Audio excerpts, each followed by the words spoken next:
Pash një lajm në gazet se një nga kryetarit e rretheve i ka propozuar Sali Berishës grevurie të deputetëve dhe drejtuesve të PD-s bashkë me familjet e tyre. Gazetari e kishte quajtur propozim radikal. Më parë ka pasur edhe një propozim afarist, ai Gjingjonit, që drejtuesit e PD-s të paguanin nga 1.000 euro dhe ta bënte grevën populli.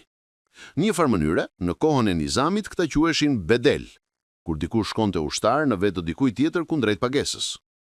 Pastaj kam parë edhe propozime të tjera, me çadër të madhe para kryeministrisë për të bërë aty parlamentin e opozitës, apo propozime si ky i së dielës së fundit që të mos futen në zgjedhje, por t'ia lënë në dorë popullit dhe atë punë. Siç pati thënë kolegu im Preç Zogaj, PD është partia që nuk ka lënë gjë pa provuar në hallakatjet e saj opozitare në këto 35 vjet.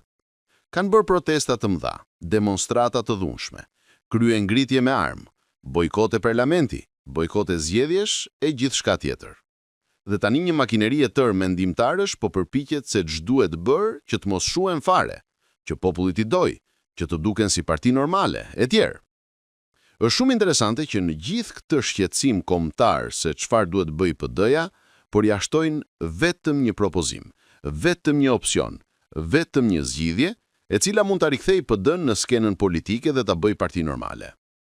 Por 35 vjet ata refuzojnë të propozojnë ndryshimin e kryetarit të tyre. Pra, gjithë këto propozime që bëjnë, deri në sakrificë njerëzore me gjithë familjar, siç që ky budallallëku i fundit, e kanë vetëm që të mos hiqë kryetari i tyre. Po provoni një herë këtë se nuk e keni provuar kurrë, se mund ju dalë më mirë, më lehtë, me më pak kosto dhe me më shumë fitim për të ardhur sa më shpejt në pushtet, nëse keni vërtet këtë shqetësim.